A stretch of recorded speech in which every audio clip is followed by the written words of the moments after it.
views and opinions expressed in the following program are those of the program host and do not necessarily reflect or represent the views and opinions held by TCN TV Network Incorporated. Due to the social nature of this broadcasting channel, videos may contain content copyrighted by another entity or person. The TCN TV Network claims no rights to the said content. TCN TV Network cannot be held accountable for the copyrighted content. TCN TV Network is a messenger and sharer of information and strives to verify but cannot warrant the accuracy of copyrights or completeness of the information on this program.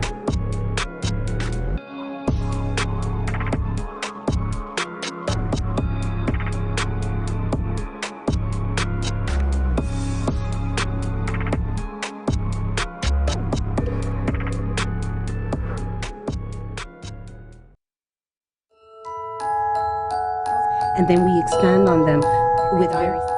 I'll finish off the change by buying gum. Pardon? What? And it took me a while to decipher what he was saying. I came up with we can get better at what we're weak at, and we can even get better at what we're strong at. What makes communication healthy or effective? And I.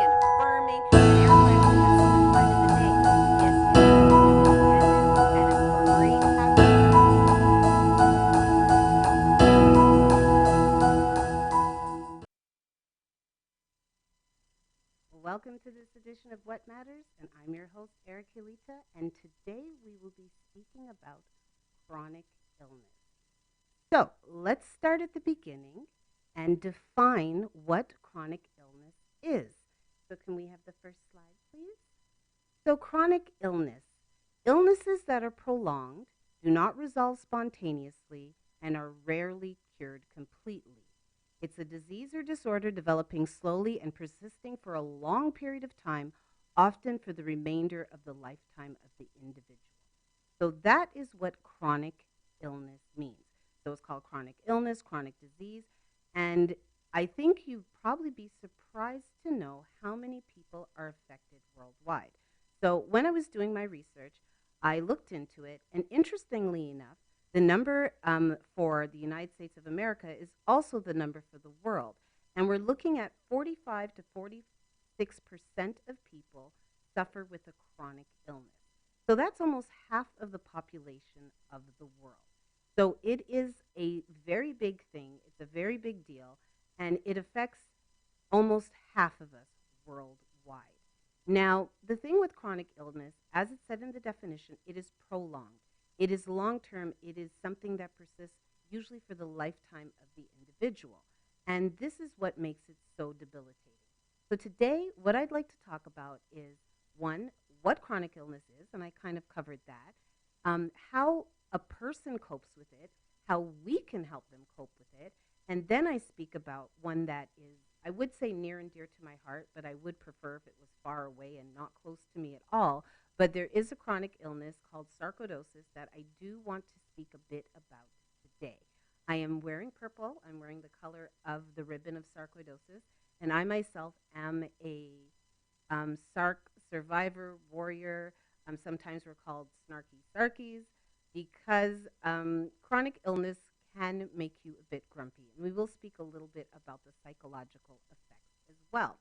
So if there's anybody out there that has some firsthand knowledge, is unfortunately suffers themselves, or perhaps in the medical profession, and there's something that you can share, please feel free to comment here live on YouTube or on Facebook Live, and give us your feedback, give us your input. I'd really like to hear from you.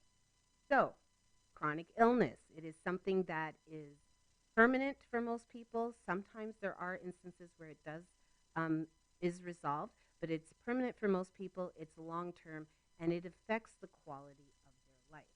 So let's start with kids. Let's start at the beginning. Now, what chronic illnesses do children face?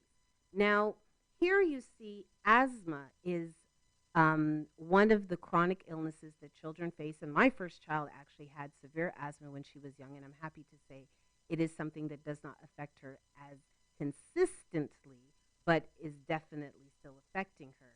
Unfortunately, cancer, which is also considered a chronic illness, is the #1 killer of children. You also have epilepsy, seizures, heart disease, and a really controversial one, ADHD. And that is something that is more of a recent diagnosis. We're finding there are people from my generation that no one had even heard of it, to where now almost the, a huge portion of our children are being diagnosed, especially in the Black community, with ADHD. So that's some of the childhood chronic illnesses. Now, asthma, as I said, I have experience with. Epilepsy is also something that I have not firsthand, but definitely been witness to, and did affect. Closer? Okay, sorry. And did affect some children that I actually went to school with. So this is something that again changes the quality of your life. Now, the reason I picked the child, I'm going chronologically, starting with children and working our way up to adults. But a lot of people, when they think of chronic illness, they think of the elderly. They think of people who, are older, may be suffering from heart disease or arthritis, but it starts in childhood. It can start as early as childhood. And many chronic illnesses don't wait until someone is aging. It is often people in their 20s, 30s, and 40s that are diagnosed with much of their lives ahead of them. So in my case, I was in my 30s when I was diagnosed with sarcoidosis. I also worked with two young ladies in their early 20s who suffered from chronic debilitating back pain. It actually didn't even leave them eligible for certain insurances and so forth. So from a very young age, they had a chronic condition. So it is not something that just affects the elderly. It is not something that is just found in people who are already default sick, as a lot of people seem to think, but it happens at any age and to anyone. And it actually seems to be affecting more of us than there are not. Another interesting fact about chronic illness is they tend to clump together. When a person has one illness, say diabetes, they might also see that they suffer from the COPD or some other kind of heart condition or arthritis. So oftentimes chronic conditions are compounded because they exist within the same person together. And here we are with the adults 65 and plus common chronic conditions. So hypertension, number one, high blood pressure, high cholesterol, arthritis, heart disease, diabetes. Now, these ones are probably sounding more familiar to you and sounding more like quote unquote elderly diseases, but again, we're seeing it more and more in younger and younger people. An interesting one up on that chart is depression. Depression is considered a chronic condition, and some people suffer with it for their whole lives. So it is not situational, they suffer from chronic conditions of depression.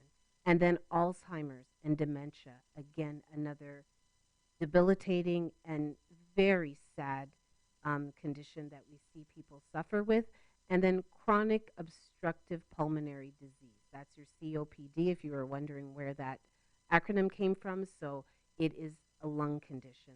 So these are some of the chronic conditions, the top 10 ones that affect our older population. But again, we see depression, we see arthritis is one that I see that is on the rise for younger and younger people.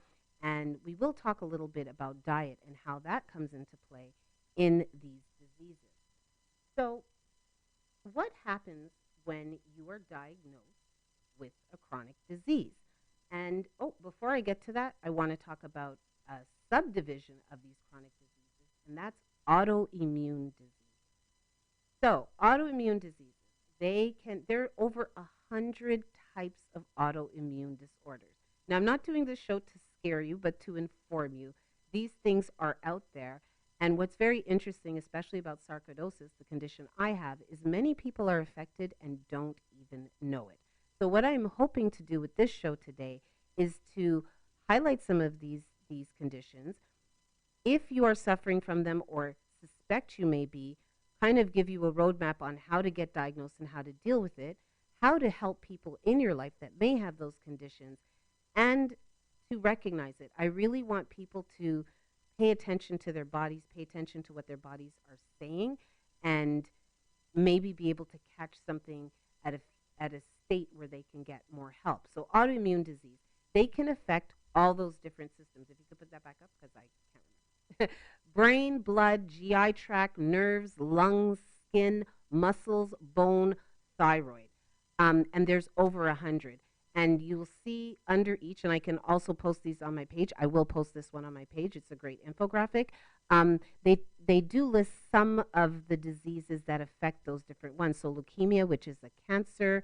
You have autism. Oh, I didn't know that was that says autism, right? Under brain. Yeah, the third one.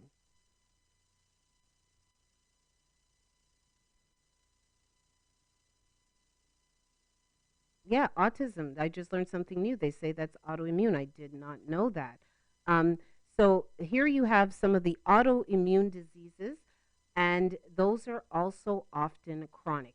So when we come back from the break, we are going to talk a little bit about diagnosis, going and finding out what's wrong, realizing something's wrong, and what do you do about it. We will be back after this break.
My name is Trish Curling, and I am an online coach, personal trainer, and yoga teacher, and your new host of Shaping Life, which is all about understanding that we have the ability and the control to take charge of our health and wellness.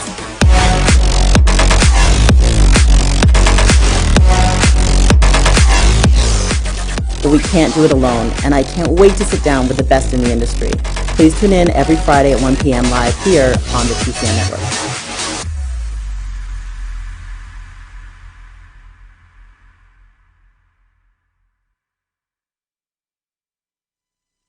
Welcome back to this edition of What Matters, and I'm your host, Erica Lita. And today we are speaking about chronic illnesses. Do you suffer from it? I have opened up the page on Facebook. I'd really love to hear your comments. Thank you for the compliment about the purple. That is the ribbon color of sarcoidosis. And honestly, there's a lot of things I know about this that I wish I didn't know, but I'm here to share. One of the reasons I was inspired to do this show is I am actually currently suffering from a flare up. And I will explain later in the show what that means. And one of the things that I will also expand on later in the show is when people say to people, that tell you that you're sick, and they say, well, you look great. Now, I don't take offense to that. I do not, especially when it's not done in a minimized fashion. It actually is very encouraging when people say, I had no idea because you look good. And that's always a nice compliment, but it depends on how you say it. And we will get to that later in the show. So I thank you for the compliment on the purple.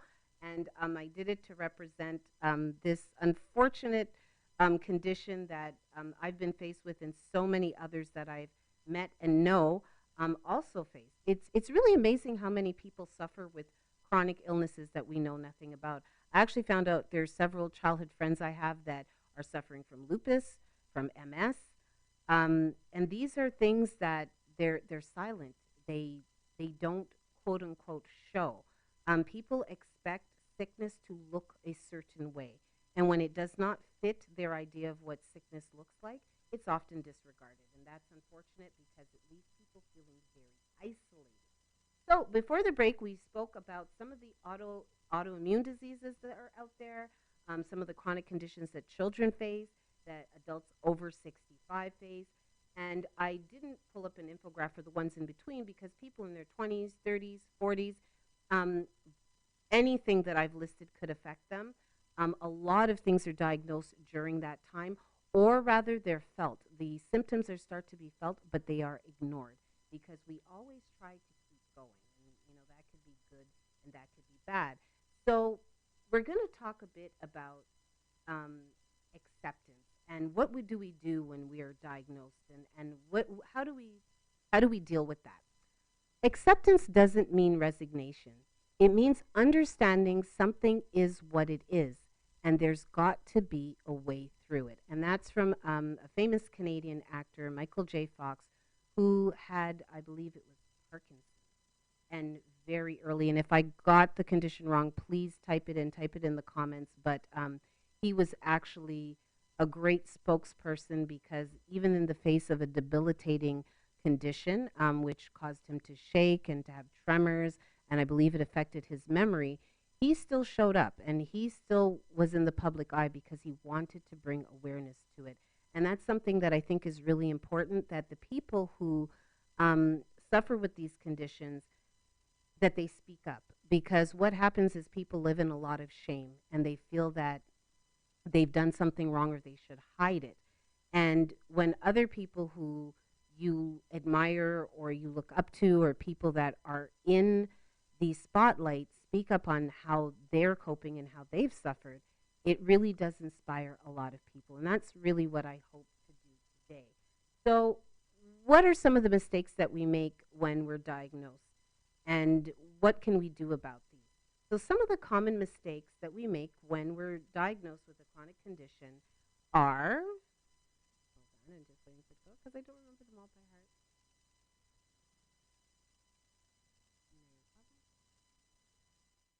So you let your disease control your life. Sometimes when we are diagnosed with something, we become it. Just like some people say, well, I am fat. That's not the case. You have fat. You also have fingernails. You don't say you are fingernails. You also have skin. You don't say you are skin. So you are not your disease. Taking life too seriously. If you can't laugh at yourself through the hardest times, you're going to have a hard time. Sticking with a bad doctor.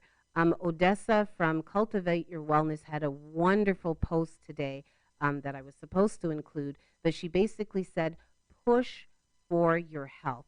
Make sure that you are advocating for yourself. If your doctor doesn't believe you, get another doctor. Do not be afraid to take your file and go somewhere else. Make sure that your voice is heard and your concerns are addressed. Doctors are people, they make mistakes. You know your body better than anyone else, so please advocate for yourself. Definitely advocate for yourself. Don't stick with a bad doctor. Can you pull it up again? Not keeping a diary of your symptoms. Pictures are great too. This is a lesson I'm learning. Expecting way too much from medicine. Medicine is great. It does miraculous things, but it is not always a miracle. A poor diet will affect everything in your life. You have to explore different ones. Again, don't just listen steadfastly to your doctor. Do explore your options. Isolating yourself, which is a very common thing to do in the depression, in feeling alone, we will often create aloneness. Not talking about your illness, which we will talk about, and feeling guilty for almost everything.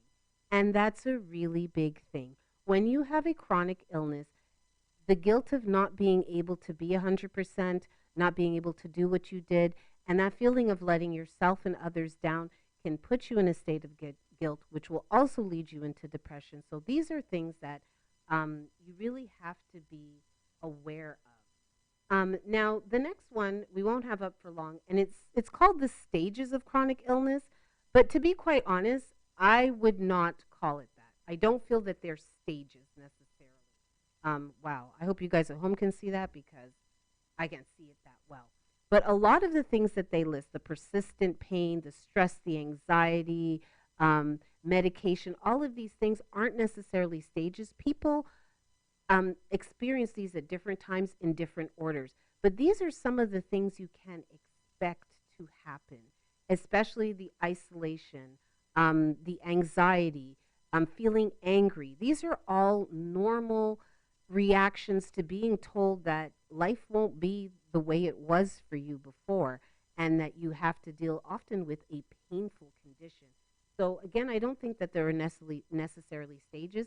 And like with anything that you see where there's stages of something, everybody is different. Everybody experiences things at different rates, at different paces, in different orders, and sometimes not necessarily all of them. So keep that in mind. We are not cookie cutter. We experience things differently. So you're diagnosed. What do you do? Can you pull up that next slide for me, please?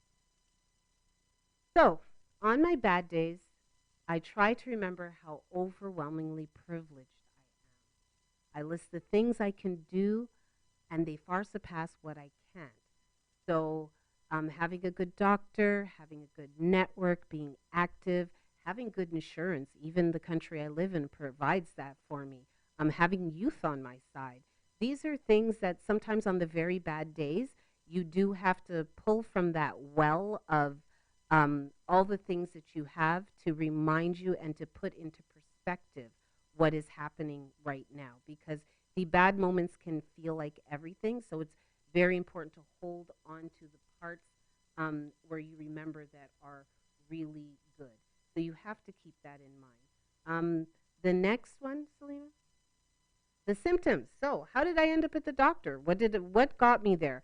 So this is specific to sarcoidosis, which is what I am affected by. And as you can see, a quarter of the cases affect the eyes, a quarter of the cases affect the skin. Almost all of the cases affect the lungs and the lymph nodes, and 30 to 35 to half of the cases have respiratory symptoms as well. So I can say that for me, it was everything but the skin, and honestly, I do hope that it stays that way. But I had symptoms, and that's what brought me to the doctor. So that's one of the things. Please keep up with your health. If there are things that are different, if you find that there are changes, I know a lot of us don't like to go to the doctor. We don't want to hear it. But here's the thing. If you get there early, the outcome can be very different.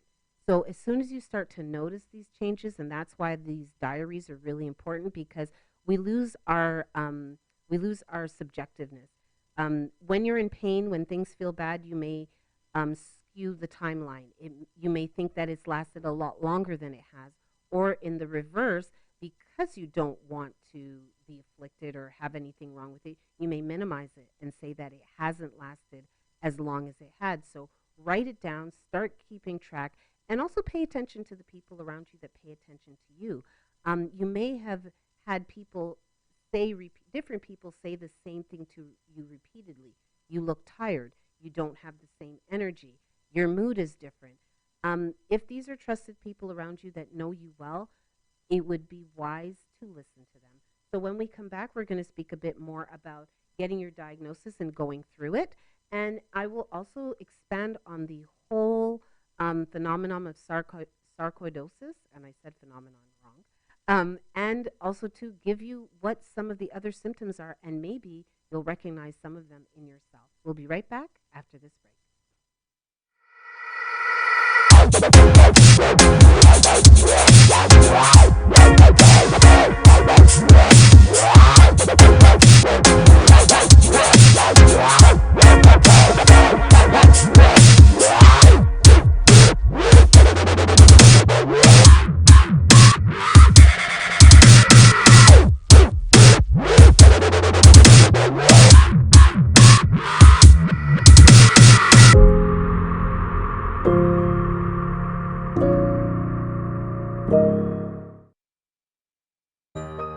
Are you retiring smart?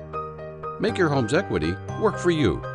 With your home's equity in our 30 years of experience, the Retire Smart Properties team can help you achieve the quality of life you've always wanted. Our services are 360 degrees. We'll give you advice, take care of staging and selling, and help you find the perfect home and community to transition to. It's time to enjoy the retirement lifestyle you deserve. Visit our website today to learn how you can use your home to retire comfortably. The Retire Smart Properties team, powered by RE/MAX West.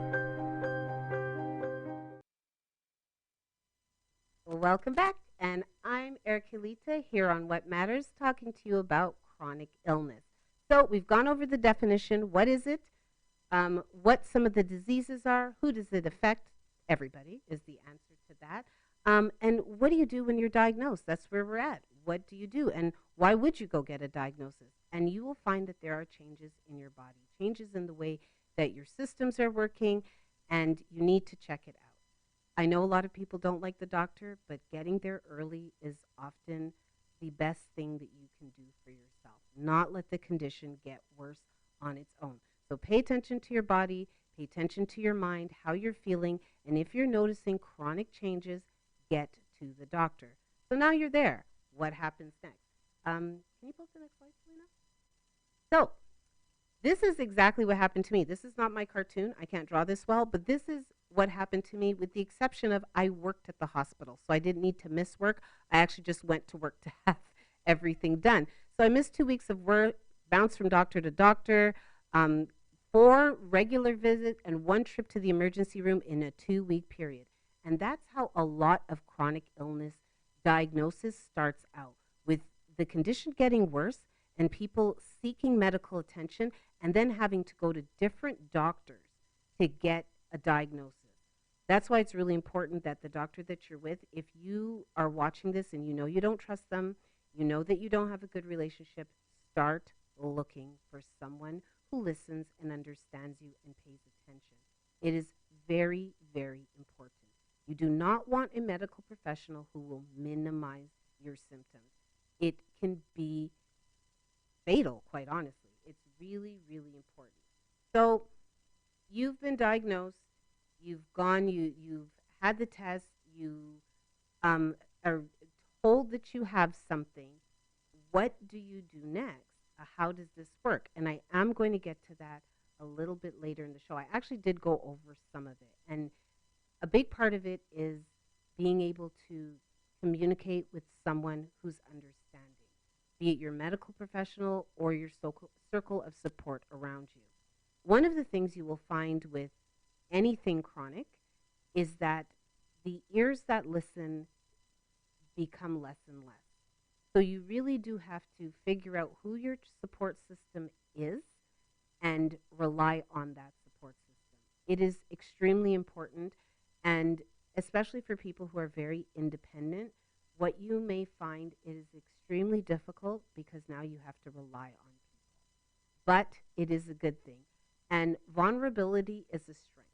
Believe it or not, this is a lesson that I've been learning over the last few years, that being vulnerable is really a strength. And if you align yourself with the right people, it will actually make you stronger because your needs will be met. So please keep that in mind as you wish to do everything yourself. So I'm wearing purple. As I said, the name of the condition is sarcoidosis. And it is an inflammatory disease. It is a chronic illness. And we will pull up the next slide. It's kind of interesting. So what does it affect? The answer is everything. So brains, lungs, lymph nodes, skin, liver, heart, eyes, joints. It can attack any of those systems. And for myself, it's mainly lymphatic and lung, a bit of eye involvement, and there was a year that I did think there was some brain involvement, but those symptoms have since gone away. So I'm very, very grateful for that. So sarcoidosis is actually a disease that is more common in African Americans or in the Black community and in Scandinavian people. So that it disproportionately affects these people. People are often diagnosed in their 20s or 30s. And one of the very interesting things about sarcoid is it often mimics many other diseases. So because one, the systems that are affected are so vast, someone may have blurry vision, a skin rash, and shortness of breath, and not see where that could possibly be connected.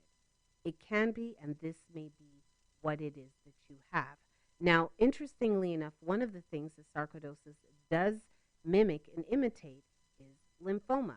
And that is what I was originally diagnosed with. And in this picture coming up, it's one of my favorite pictures in the whole wide world. It's me and my son when he was 1. I was just told that I had lymphoma and I had a very short amount of time to live because it was so spread out. So what they were looking for at the granulomas in my lungs and in the different lymph nodes of my body, and they thought that it was cancer. And so I was slated for chemo. I had an oncologist. I had a whole panel. As I said, I did work in the hospital, so I was very lucky that a lot of the staff that was going to treat me, I knew and I was very familiar with.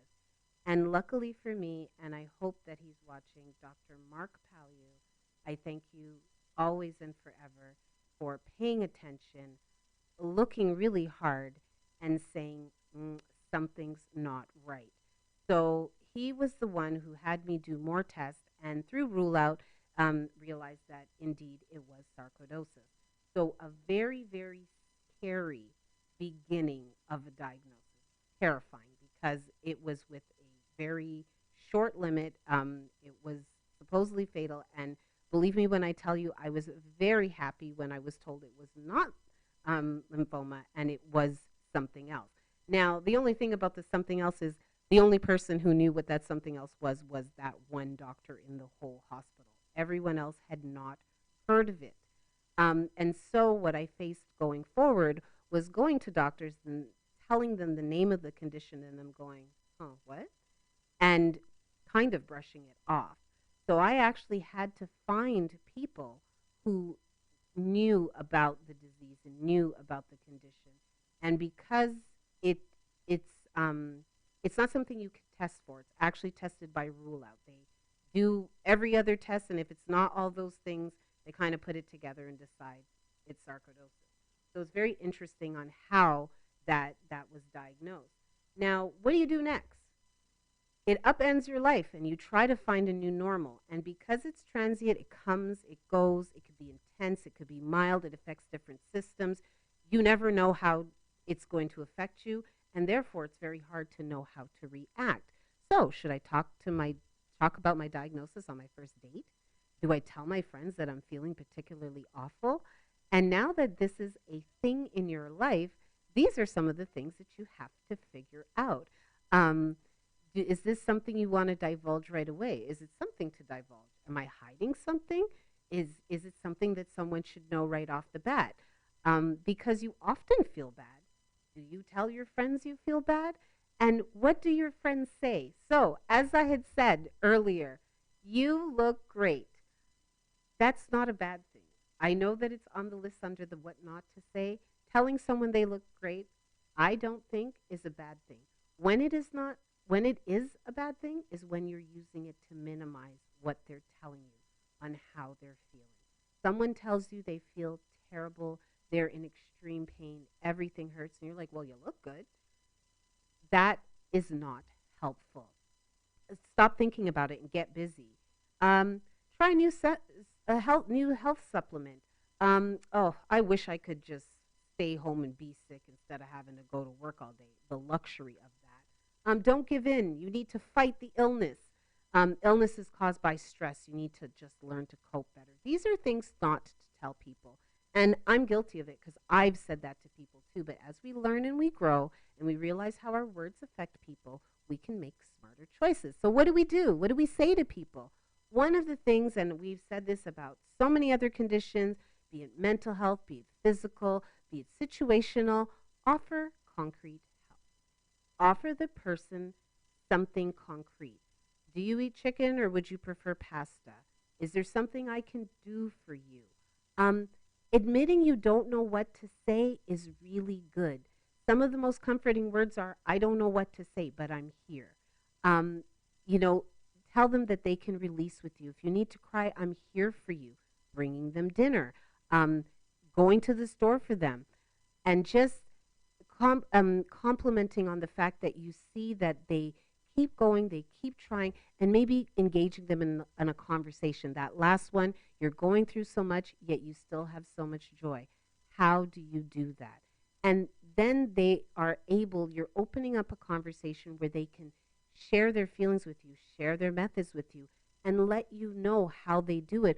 Or that might be an opportunity for them to confess that they don't know how they're doing it or they're not doing it. And that's just how it seems to look to you. So please keep those tips in mind. Don't minimize people's pain. Even if you have a similar condition, you still are not walking exactly in their shoes. You can sympathize, but you don't know it, and offer concrete help. I'm there for you is very different from I can bring you a gallon of milk, or I'll pick up your kids from the store, I'll shove you in the driveway. So remember, concrete help really helps. So when we come back, and in our last section, we are going to talk about some of the things we can do for all of these diseases. And I am going to teach you just a little bit more about sarcoidosis because I think there's some of you out there with it and you don't even know it. So we will be right back after this break. At Benjamin Law, we understand the real cost of personal injuries. As the victim of an accident, you may be the one who's physically hurt, but your main concern is that your family are the ones who will pay the price. Benjamin Law will be there for you, helping, supporting, and working tirelessly to resolve your personal injury case. Call 1-855-899-4878 or visit benjaminlaw.ca and let our family of lawyers help your family.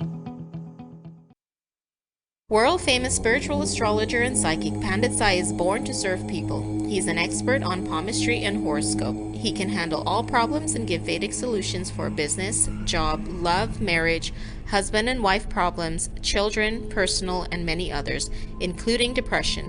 He also performs pujas to clear all sorts of obstacles. Call Pandit Sai and see changes in your life now. 647-766-1419. Located at 2895 Derry Road, East Mississauga, Airport Road and Derry.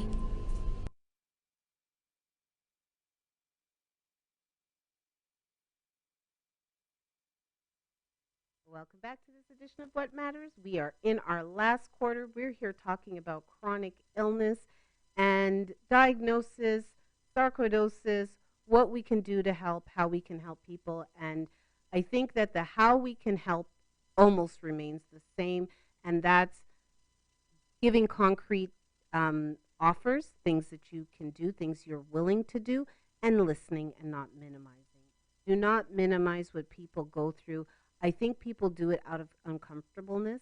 They also do it out of habit, and they almost feel with the best of intentions that, by minimizing it, you're telling the person, it's not that big of a deal. But what it honestly does is it makes people feel unimportant and it makes them feel unheard.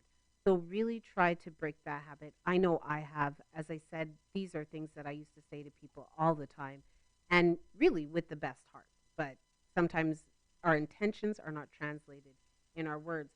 So people really, for whatever reason, people are more impressed with a disease or an illness when famous people have it. It is just the strangest phenomenon.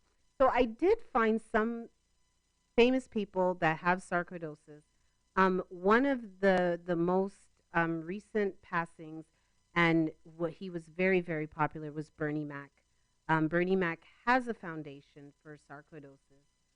You've got Reggie White, Joseph Rago. I read that story a few years back, and it was very sad. The man was not even 40 years old, and he died from complications for sarcoidosis. He was a journalist and award-winning, and at a very young age, his life ended due to complications from the disease. We also have the next slide of some of the famous people. We have King William Alexander, and he was one of the fortunate people where it showed up and then it left. And some people are very lucky that it comes and it goes. So they may suffer for a year or two and then they're done. You've got Karen Duffy. She's very, very outspoken about the disease. She's shared a lot of information about it, how she copes, and she has a much more severe case on a lot of medication, but you see they're smiling. And Floyd Mayweather, and what I learned, it was Floyd Mayweather Sr., Jr. It seems that there seems to be some kind of component of it being genetic and passing down through families. So there are some of the famous people that have this disease. So I was talking about, what to do, what not to do, how do we help people, and as I said, offering genuine help, offering real concrete help, um, listening, understanding, paying attention. One of the things that I think will solve problems for us in general with so many things is we need to pay more attention to each other in general. We're losing our personal touch, we're losing our in person presence, and that makes all the difference. Not only in catching things early, in observing our loved ones' behavior, but being supportive for them and not making when they are ill seem like such a different time because now you're spending time with them. Not everybody's fortunate as I was, because I know when I was originally misdiagnosed, um, my family surrounded me, and I was very fortunate with that. But not everybody has that, and because we're close knit, they were there before that, so it wasn't weird to see them there. So if you see that you're drifting physically apart from the people that matter to you in your life, please take the time to reconnect. Pay attention to one another, look at each other, talk to one another. It makes all the difference. And I also think, this is my own personal belief, but I also think that's one of the reasons we are getting sick more often, more frequently, and more intensely, because that human component is missing. So, aside from paying attention to each other, paying attention to your own body, listening to yourself, listening to your instincts, listening to your body, advocating for yourself, not giving up, having one person tell you it's not a big deal or it doesn't really matter, keep going. Find someone who will listen to you. Believe me, someone will. Someone will listen to you. But it's our food.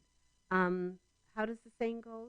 Let food be thy medicine and medicine be thy food. And it is so true. So for me, when I was diagnosed, I was put on steroids. I was put on prednisone.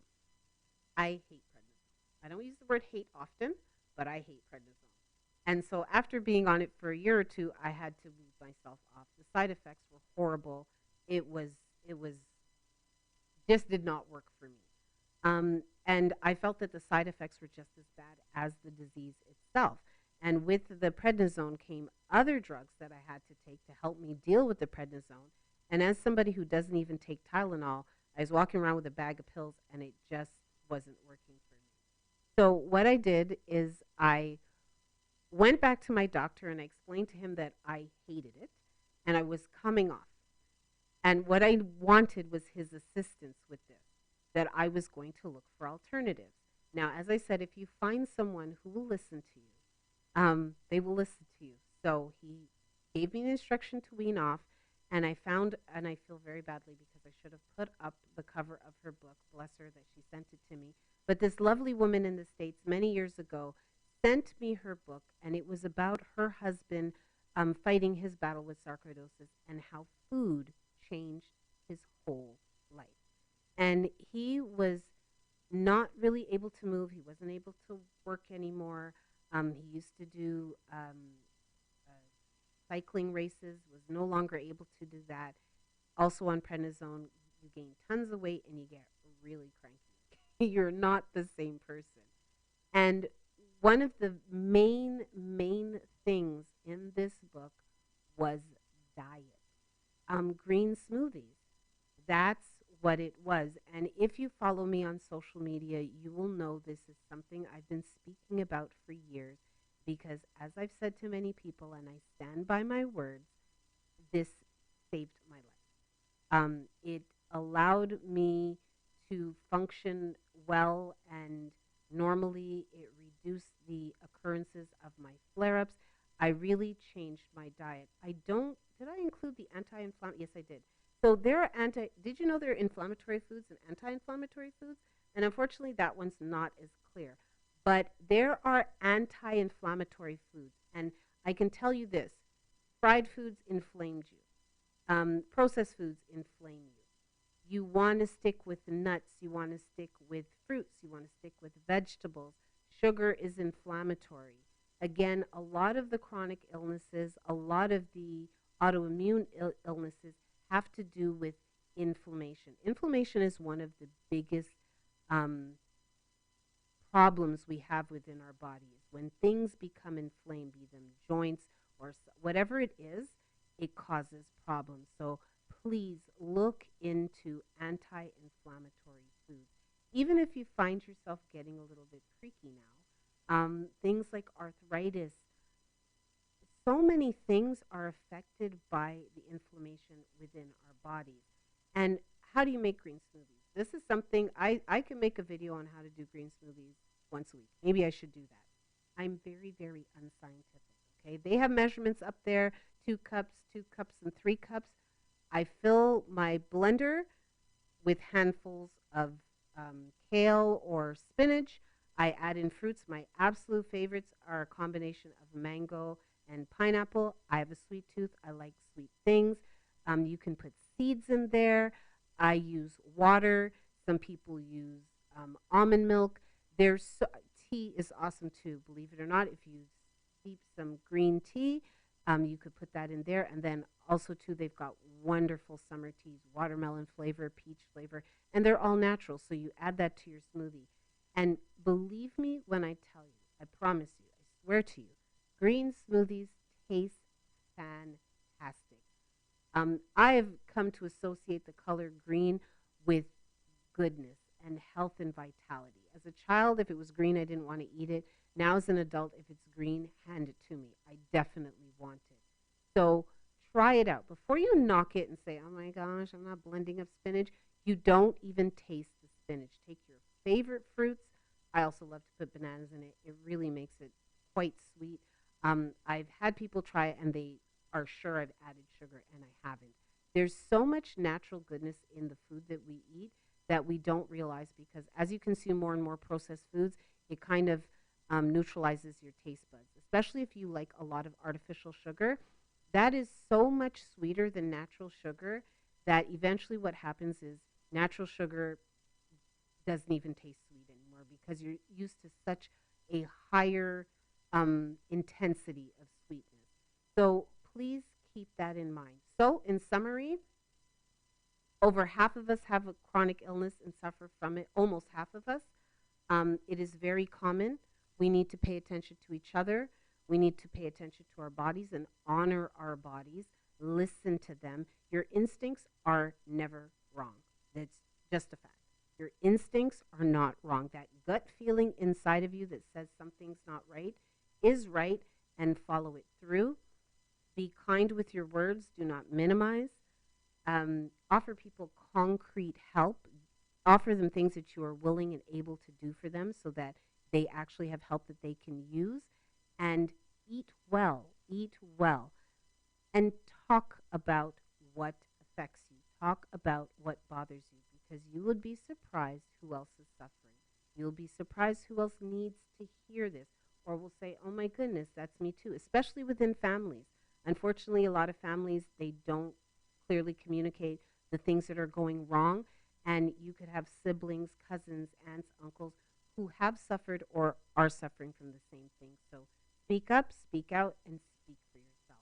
Thank you so much for being here this week with me for this edition of What Matters. And yep, this week, that's what matters to me. So I hope I gave you some new information. I hope that I've lit a fire for you to change something. And I will be back, same time, same place next week. Thanks so much. I'll see you then.